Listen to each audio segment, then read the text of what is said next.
Ladies and gentlemen, good evening. Thank you for coming for this seminar to uncover the ancient Chinese wisdom for the modern day. I'm very happy to be here and to present this subject. You know, in today's world, everyone knows we have a problem in this world. If we want to describe the predicament of the modern day, we have one Chinese word, 紧张, which can be translated in English as a tension, confrontation, or shortage. On a personal level, that we have a lot of pressure, relational tension, and at home, during in the school or at your work. And for national, you have division and confrontation everywhere. And for environment, on a global level, we have environmental pollution, and we have the shortage of natural resources, which could be a root for so many wars that you can see. Now, what is the way out? Now, everyone is trying to figure out what is the way out. As mentioned just now, there are some wise men pointed the way. I look online and I found this one. It's on Washington Post, and they even have the Prime Minister Li Kuang. His picture is also there. This is telling us, as you can see, is in Paris, January 18, 1988. 75 Nobel Prize winners actually was invited by another peacemaker, Peace Nobel Prize winner, so therefore make it 76 of them. They come together trying to figure out a way, how would this genius point the way for the coming 21st century. And as a result, one of the main points that they discuss, and they say, you know, we are not in power, but we hope those people in power will listen to us. And one of the solutions, they say, it is that, let me see if I can, what is the pointer?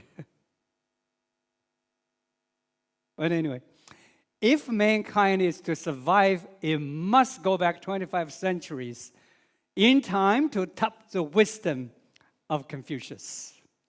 Now, what is it that lie in the Confucius wisdom that could help the world to face the 21st century? Now, one word could solve it. This is the one word in Chinese. I want anyone know about this one. In the Chinese, it could mean harmony. It could mean peace. It could mean safety. And for this is the thing, the word, the theme in the Chinese value that will bring everything in unity, in harmony. So this word "he" is quite important. Now, just give you a simple contrast. In America, they had a space shuttle. The first one is Columbia, and trying to discover and then conquer. Carries this connotation. The second one is called Challenger. I remember pretty well when I was still in college, which is in January 24, 1986. That Challenger exploded. The whole thing was lost. And then they changed the name for the next one that's coming up. The next one is called Discovery. Now you can see none of this showing a respect for the power that's behind and trying to build a relationship with that power. None of this. Now you can see, now I want to give you another contrast. This is done in China. China also have a space shuttle and everything. They call that 和平 peace. They want to find peace. Now, if the problem cannot be solved on this global level, let's go to a higher source to find a solution to bring peace to this one, to this world. So this space, they call that 和平空间站. It's named as peace. So this is one of the wisdom they got even today in Russia, Ukraine, while the America and Europe sell the weapons, support, fight. Which country is to say, no, let's sit down and talk? China. They still bring the peace. You find it strange, this communist country, where do they got this kind of relational solutions? They behave more like civilized government than those who encourage fight, fight, fight, fight.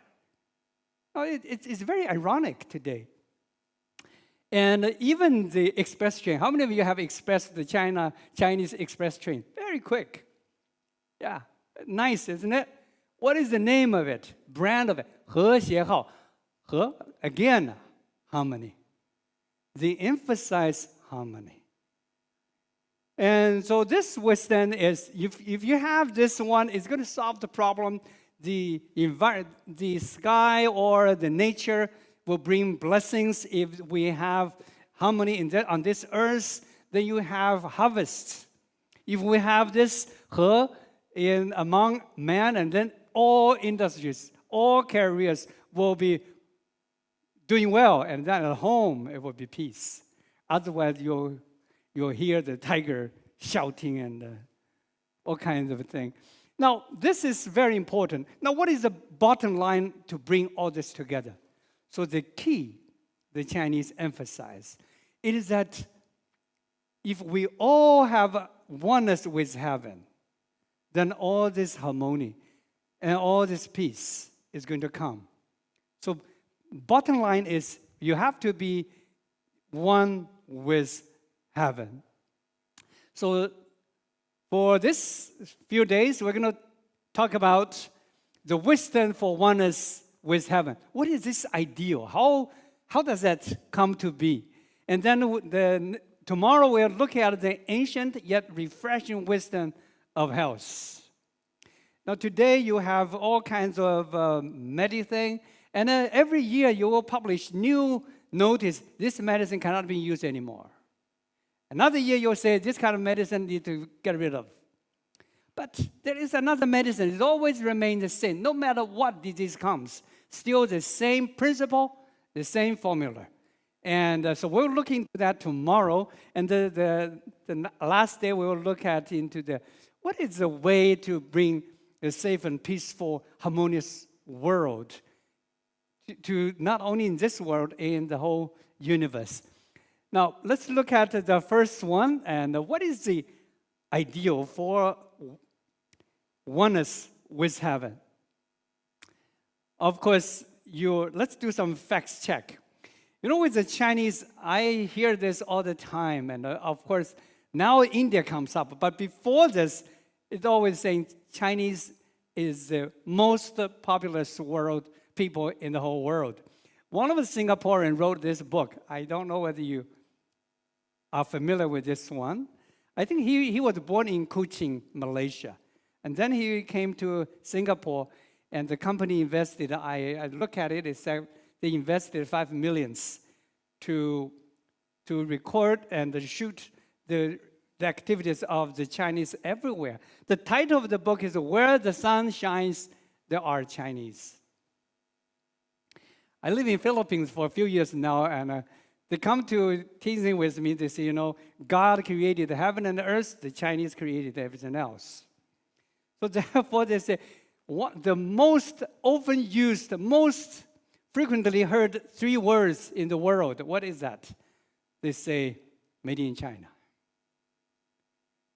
That's just the reality. However, even with all of this, there's still a lot of misunderstandings. This misunderstanding not only existed among the foreigners to the Chinese, but it's even among Chinese ourselves. Whether you are English-speaking Chinese or Chinese-speaking Chinese, you may also have, misunderstandings. I just noticed, this is a great one. For many Chinese, they still think Christianity is a foreign religion. But as you will see, that the root of the Chinese is basically Christianity. But we'll check out some of the evidences. But for Christians, they think Chinese culture is a cult. Whatever they hear about the Chinese thing, they think, oh, that must be bad. Even though it is so biblical, even much better. And we will show you tomorrow. You will see even the first chapter of Genesis in the Bible. If you look at the Chinese way, your mind will be blown away. And the Westerners never know how to read it that way. Never figured it out. But they think Chinese are pagans. The culture is like a cult. Anything associated with Chinese is questionable. You know, everything has to be, you carry some Western connotation, then it becomes, well. If you look at the symbols, the icons, what is the most accepted? When you ask people, what is the Chinese culture? They did a poll, they said, you know, the first one on the list, the highest, the Jackie Chan. It becomes the icon. And then you have the Great Wall and then Chinese restaurant. And I know they said, you know, in America, that you go to a restaurant, even on their menu, there's only 12 or 10 or less dishes on the menu. The cooks couldn't figure it out. It's not so efficient. You go to a Chinese restaurant, before you warm the seat, the food is already there. And you look at that menu, almost 500 recipes. And the cooks are not even professional. Just somebody's uncle or auntie. That's a joke I heard, but it's quite true. I mean, everyone knows how to cook some Chinese, and the rest of it. So we have a different way, and some of these things become, the pictures become the icons for the Chinese culture. So gradually, and we kind of like losing the Chinese taste. I found some cartoons just to show what it is, the differences between a mother talk in the Chinese and mother and daughter talk in America. The Chinese would say, you know, the winter is coming, I bought you a sweat, please remember to wear it on, and so you don't get sick. They don't say, I love you. They don't say that, but they express it in action. They don't say that. In America, they say, oh, I love you. Mom, I love you. They hung off. That's it. What is the action? Sometimes, I believe it's there, but the way to express it is a little different. And another cartoon showed, you know, somebody holding a cat and say, don't eat my cat. They think Cantonese will eat everything with 4 legs except the tables or chairs, or anything flies except the plane. And they even come up with a new thinking. If Adam was a Chinese, I mean, the whole world will be different because he will eat the snake rather than being tempted. I mean, that's how the misunderstandings about the Chinese. For myself, I have my own journey. I was born in China, grew up in China. When I was young, you know, we were taught how to be a good student of Mao Zedong, and everything is so communist. I can memorize a lot of Mao's quotations. In a school, that's how you were educated. But later on, when I start about 15 years old, I start to learn English. And those days, there's not much program. I learned it from the TV or radio. My world started to open. I see the world a little differently. I put myself, I want to learn as much as I can, and adopted a lot of new things. But later in my life, I have gone through many things. I've gone through Buddhism. I became a Hare Krishna. Anybody heard about Hare Krishna? It's a kind of a form of Hinduism. I built an ashram. I was an ashram president. All kinds of things, and trying to find answers for life. Later, when I look back and looking at the Chinese classics, Chinese writings, I said, man, whatever I learned from the Bible, nothing is new. Everything was there a long time ago. How could that be? Then how does it come that today's world, whenever you talk about the Chinese, seems like they only know Kong Xi Fa Cai and nothing else? That's about it. They don't even say Happy New Year. Just they say Gong Xi Fa Cai.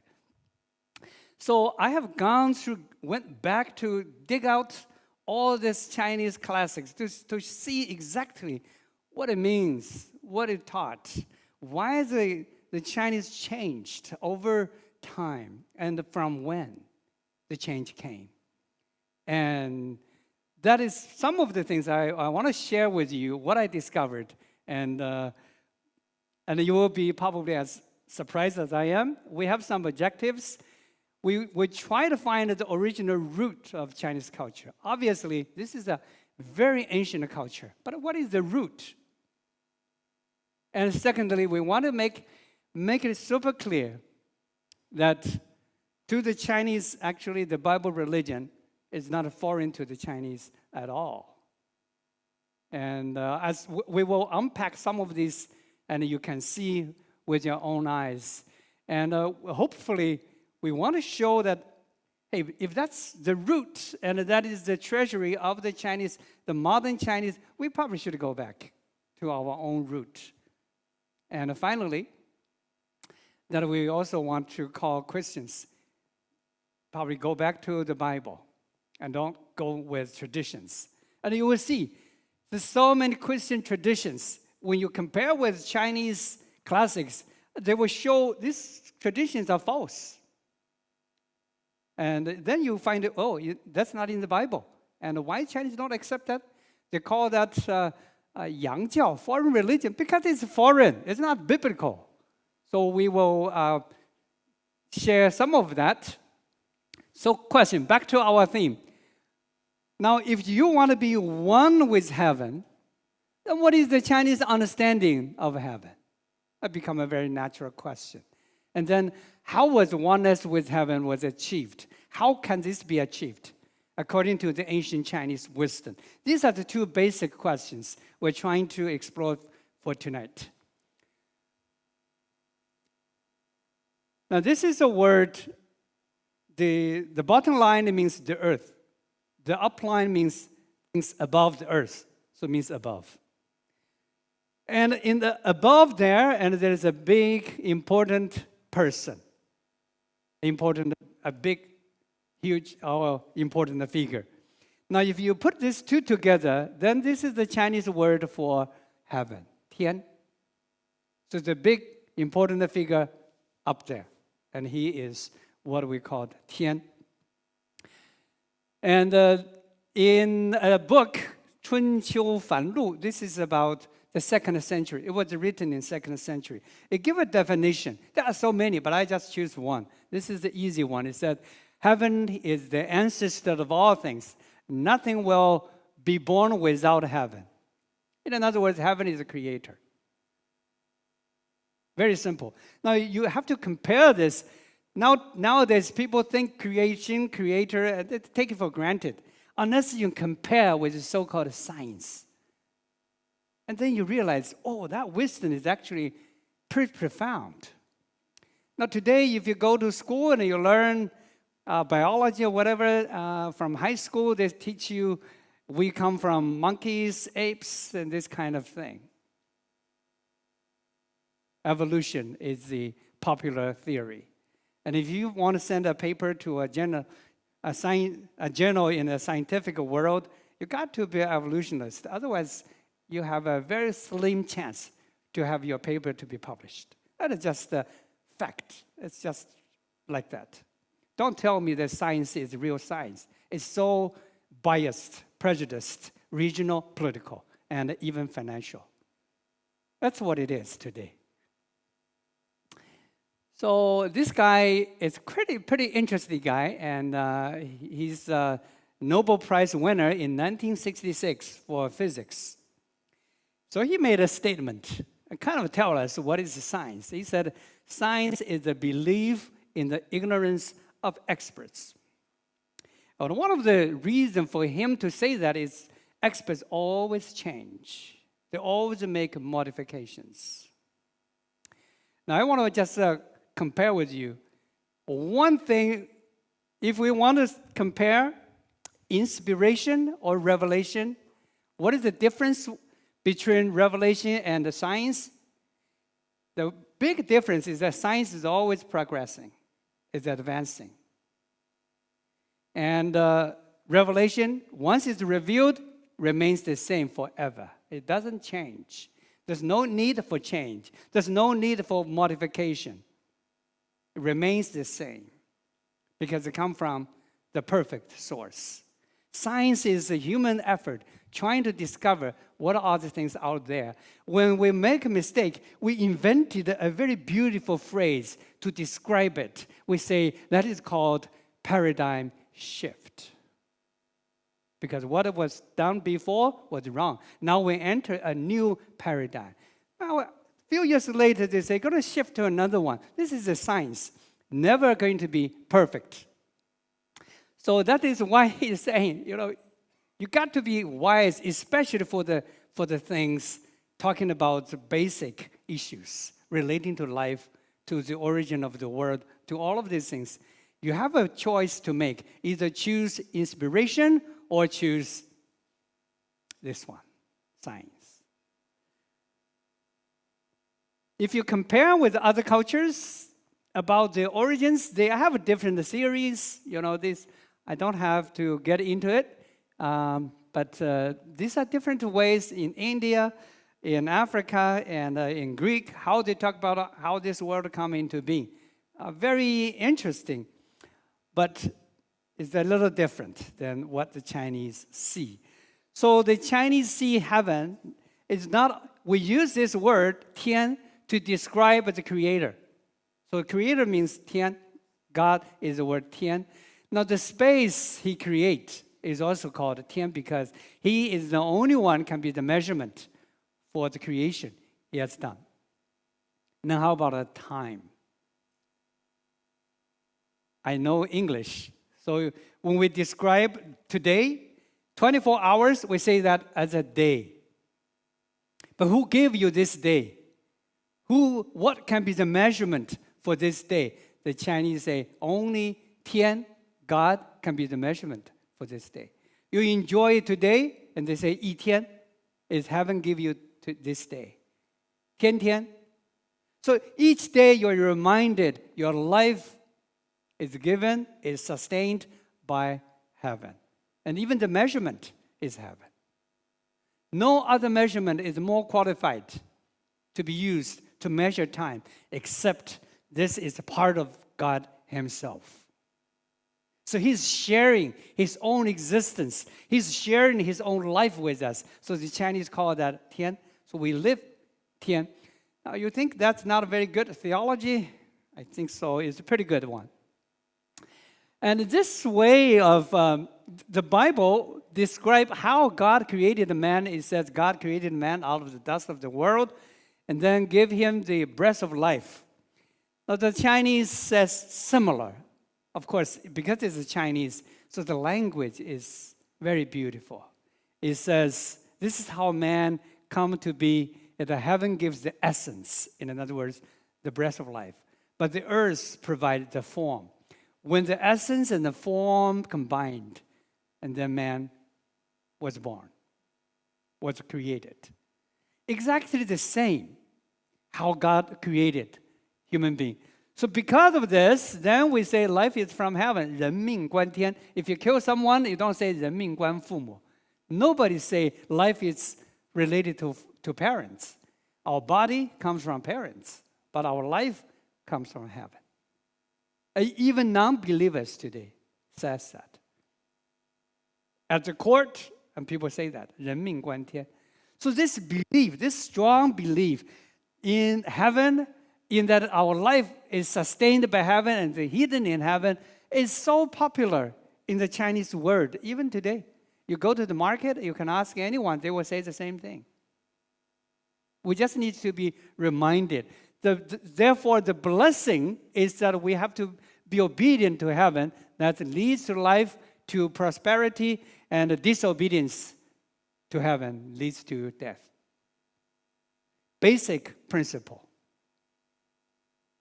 So therefore, Chinese culture is categorized by obedience. And I think Western culture is categorized by justice. They want to be fair, equal, just. And that's how that culture is. And maybe oversimplified, but there's some truth to it.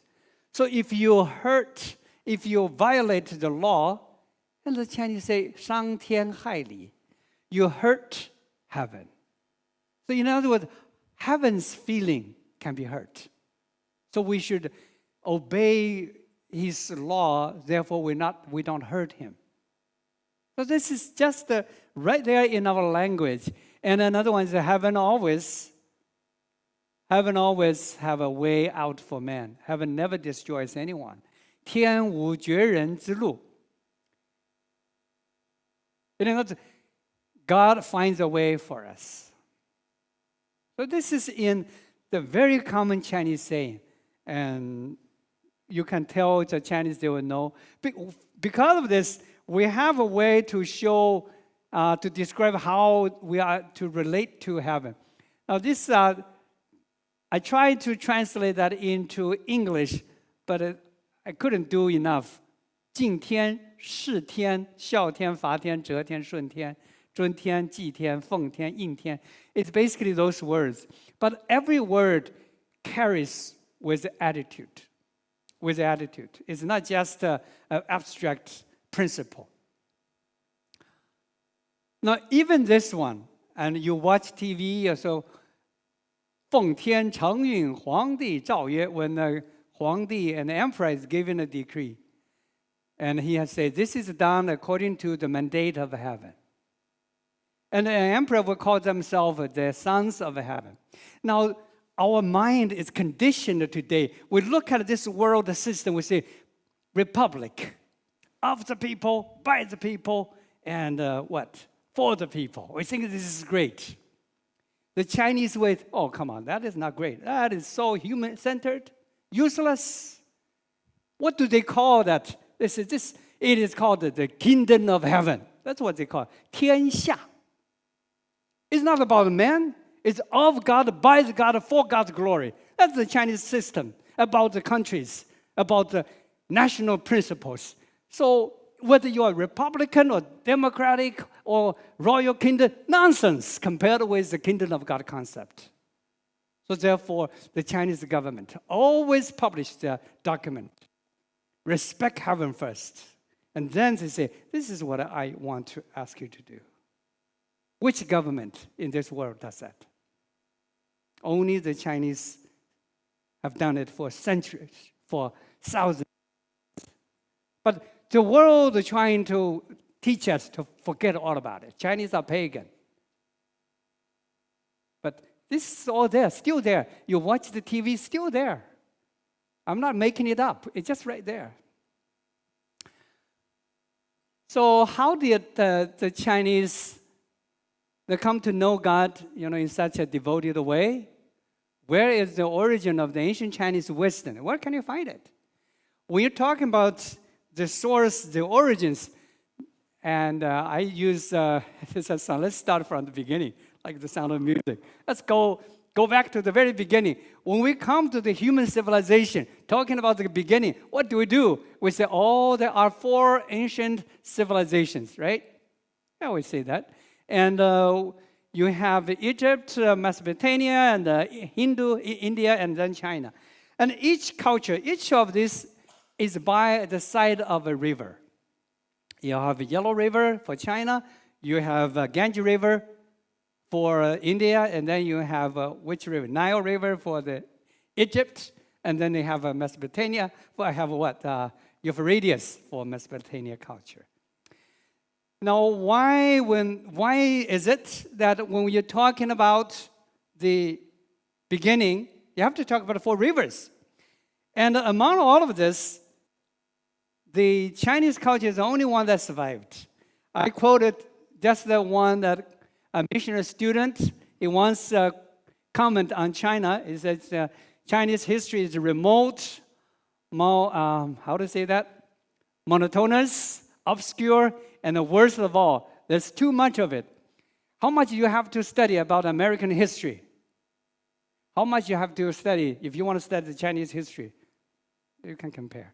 There's a big difference. And the scholars, historians, they say, one historian is asked a Chinese Zhou Enlai and say, how did you see French Revolution? French Revolution is about 200 years, some years ago. And Zhou Enlai said, it is still too soon to evaluate.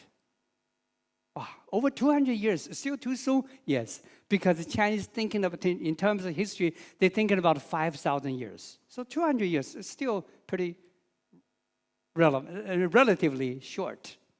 But the Western world, the history concept is too short. Even 10 years to start to evaluate things. Come on, 10 years, how can it be accurate? Even 10 years to evaluate their own marriage, it's too soon, isn't it? So they are saying that the Chinese, the history, everything, it's just so remarkable. I'm not going to read all of this, but basically, it's just saying there's so much out there: paper and gunpowder and campus soap and tea and everything. So the Chinese is the long history, but why it started with 4 rivers? And that is a question that bogged my mind. And so I started to go back to the very beginning. In the Bible, it talks about the beginning of a human. God created Adam and then put him in the Garden of Eden. And then in the Garden of Eden, it says there is a river going through the Garden of Eden. Then it becomes 4 rivers. Why 4 rivers? Of course, it's designed. Then human being will develop along the rivers. That is God's intention in the beginning. And this is in the Chinese memory. 4 rivers coming from another well from heaven, which is like Garden of Eden. Water come from Garden of Eden. It's kind of like heavenly well, and then become 4 rivers. Now, on our hand, we have the Chinese look at the body. They look at this body a little different. They say you have, the 2 hands, legs representing 4 seasons. And you have 365 days. Therefore, on the body, you have 365 points. And you have 12 months. Therefore, you have 12 meridians, 12 channels. And one of them is talking about metabolism. Water metabolism. It's called Sanjiao meridians. It's over here, it's starting from here. It goes all the way here and coming up. One point here is called the 4 river. And then the next point is called a heavenly well. Wow. It seems like they got this, it's a remote memory for the ancient Chinese culture. Now, even today, in one province, Sichuan, it's called 4 rivers. It's the beginning. And Sichuan is also called the kingdom of God, Tianfu. Same. So this brings us back to the original design. It starts from 4 rivers. And these 4 rivers come from the heavenly well. This is not only on the body recorded that, but also in the names. I know the only 2 cultures know this. Another culture is India. They think the Ganges River, where is the beginning of the Ganges River? It said it's from heaven. Well, they're trying to go back to the Bible. The 4 rivers is actually coming from the kingdom, the Eden, the Garden of Eden, the kingdom of God. So that's therefore rivers coming from heaven. That's natural. They still have this memory in their culture. Now, where does Chinese come from? This is the earliest words that you can find China in the ancient classics. And who's ever studied Chinese history? This is the earliest. What it says, since the great heaven entrusted the subjects and the territory of the Middle Kingdom, Zhongguo, which is the Middle Kingdom, to the first king, therefore, kings shall offer sacrifices to heaven. What is the job of the king? The priority is to offer sacrifices to heaven. For those who know the Bible, and you know that there's only one person can offer sacrifice once a year, which is the high priest. And the high priest is a priest as well as a king. This system is discontinued in the Jewish, but this system as we will show you from the historical evidence. This system has been there for more than 4,000 years in the history of China until 1911, when the so-called Republic of China was founded. So the Chinese history is very long. We have a legendary history of about 1,500 years. Then we have 3,500 years documented, written history. And if you compare that with the Bible, it's quite interesting. The creation, according to the Bible, is 4004 BC. And then you go through 1656 years, you come to the time of flood. And then you go to another 101 years, you come to the Tower of Babel. People were scattered everywhere. Sometimes people look at the Chinese, they say, I have a strong proof that the Chinese people were not the Babel builders. The reason is very simple. If they were, they could have finished it. They're very efficient. And then right after that, 42 years later, you have the first Chinese dynasty. Now, not before that. So in a way, the Chinese chronology supports the biblical chronology. So this goes together. So then we come to the revelation of God, and we know the Bible is written about 3,500 years ago. But before that, human history have 2,500 years. In other words, those cultures whose history are longer than 3,500 years were exposed to the oral revelation of God.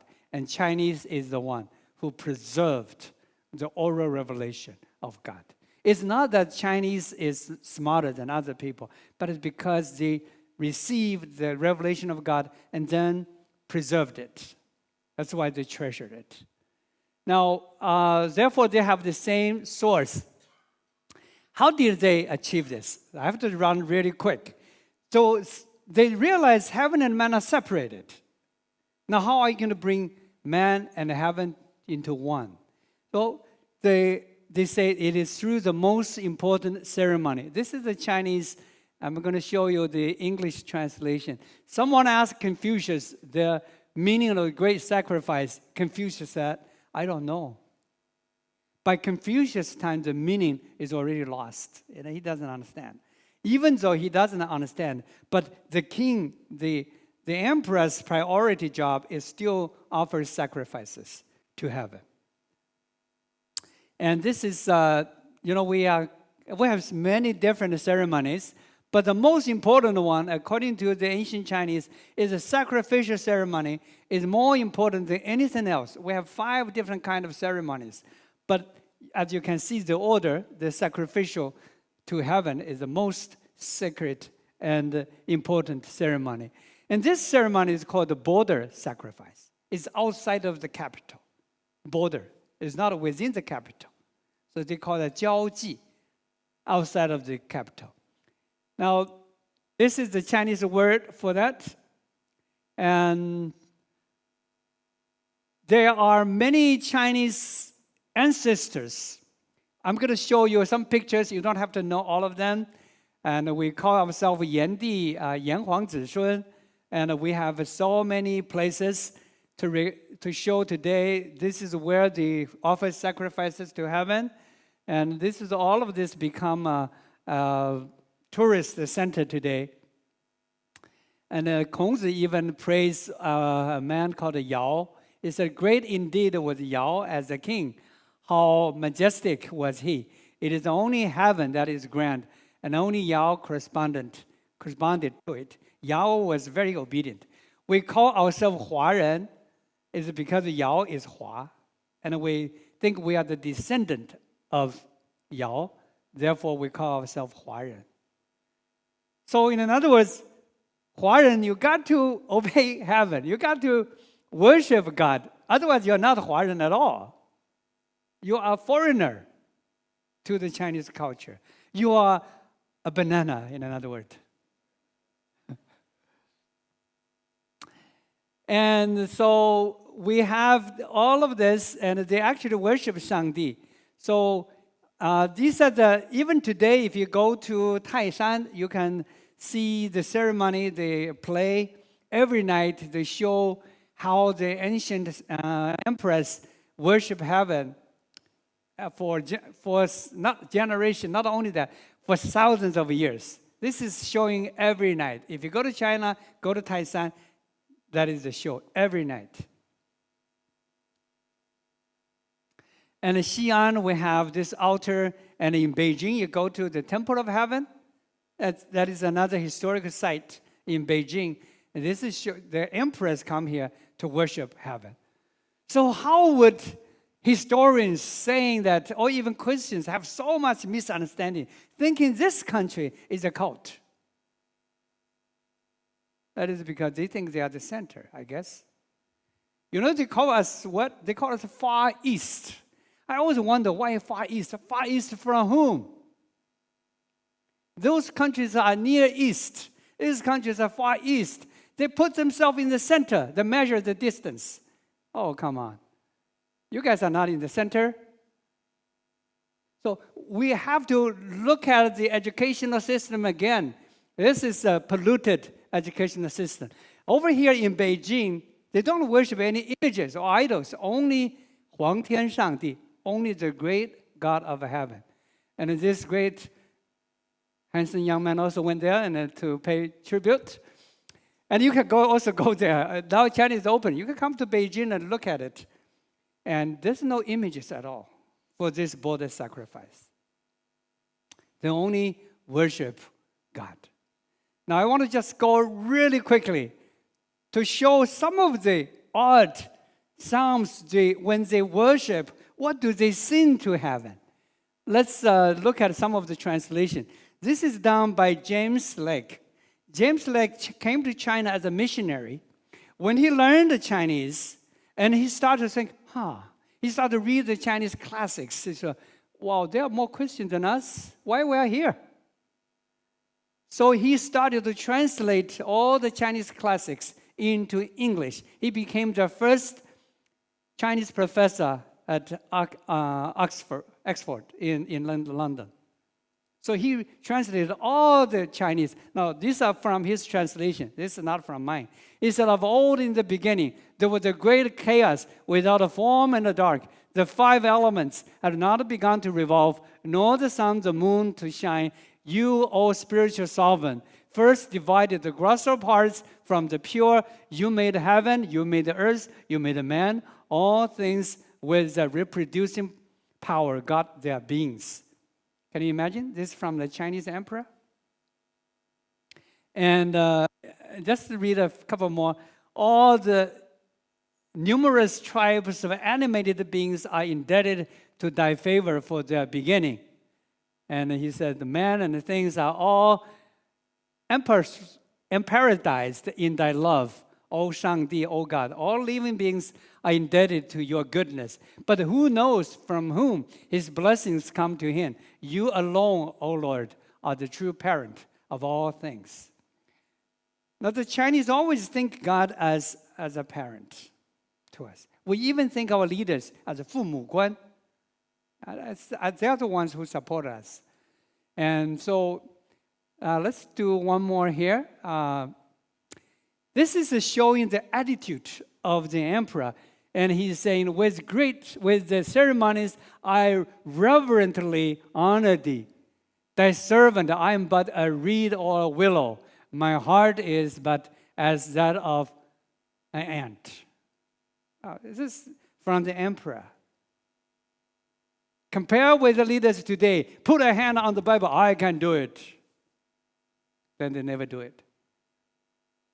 So this is a big contrast. Why they put the Chinese culture down? Because they will review how ugly this world today is. If you look at it from the heavenly perspective. But of course, Chinese history also has many ugly things. But the things that's really shining is connected with heaven. If we take that away, nothing is going to shine. China is just as dark as anywhere else. All the Chinese ancient wisdom have its root in heaven. That is why it is so shiny, even until today. And the emperor said, I deeply cherish a sense of my ignorance and blindness, and I'm afraid that I prove unworthy of thy great favors.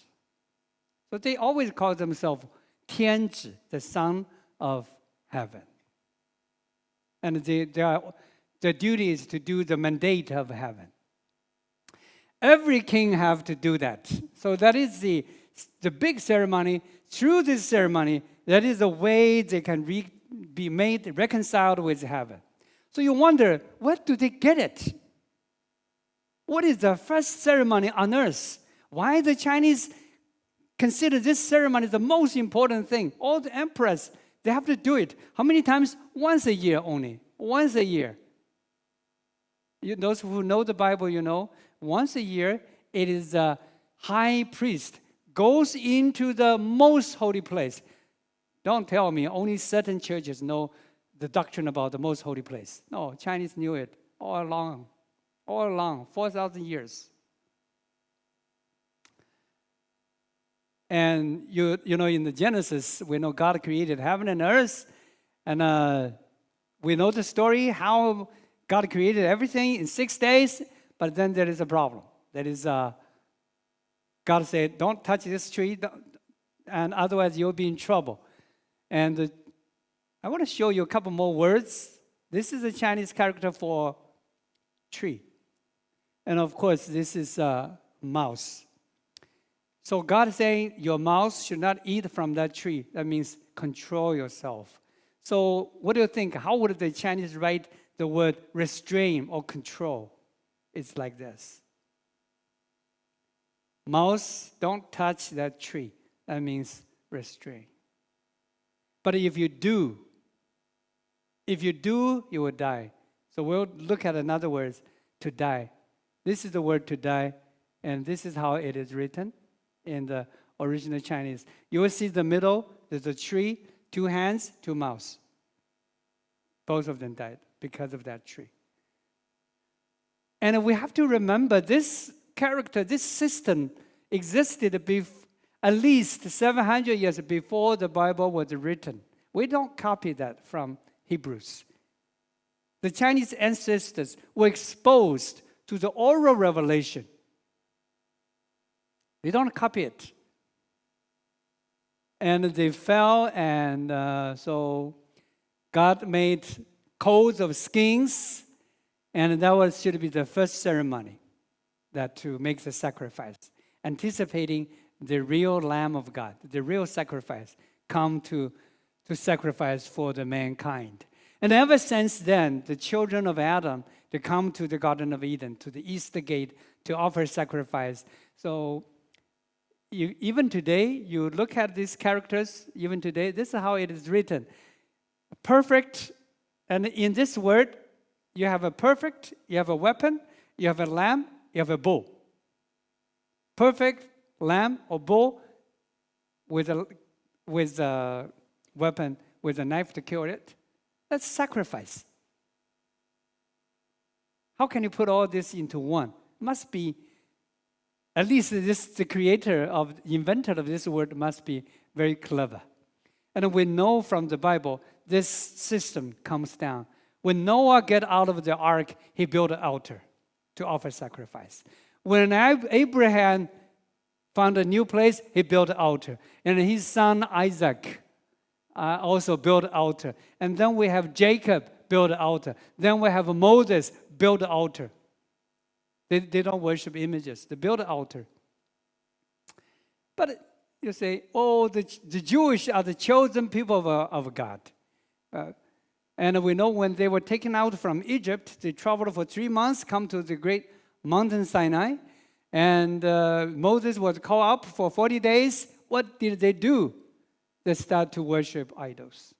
40 days, didn't see God, but still eating manna, they start to worship idols.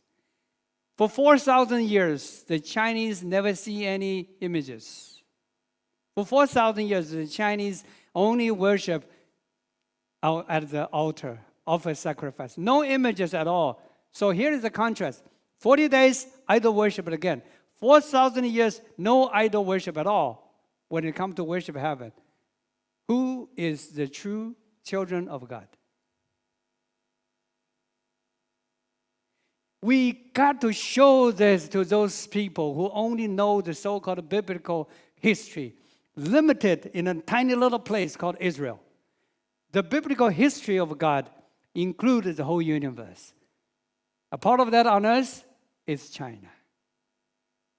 So let us not keep quiet, because this evidence is not to uplift the Chinese, but it's uplifting the one who redeemed us, the one who created us.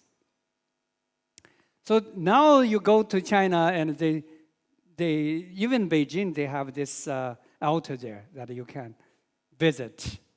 Now, who will be that will offer? That will be the sacrifice. Now, I will show you a little bit, and then we will close with that. Chinese have its own dictionary in the 1st century. The first Chinese dictionary.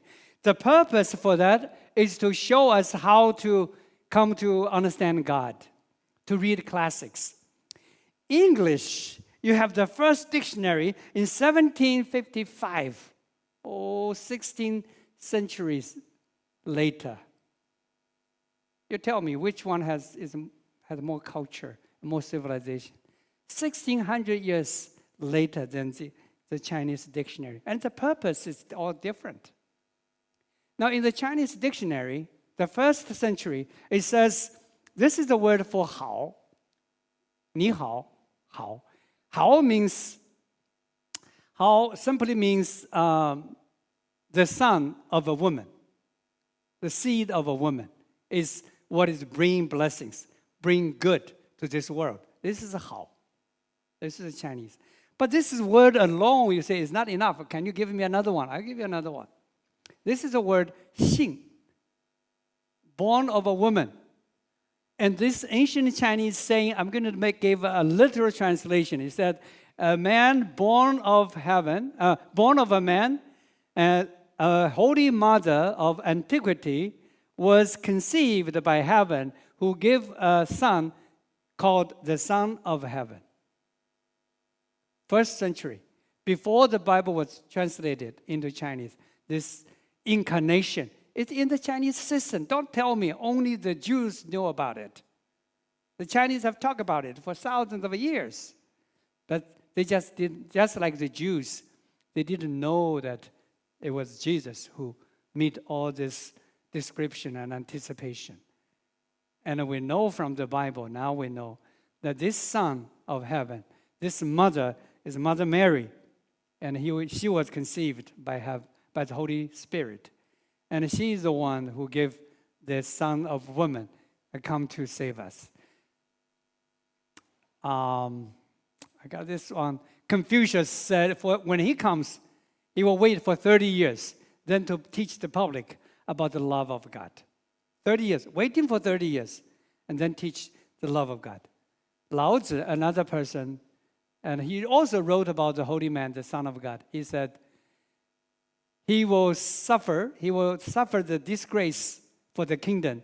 Therefore, he's become the king of the kingdom.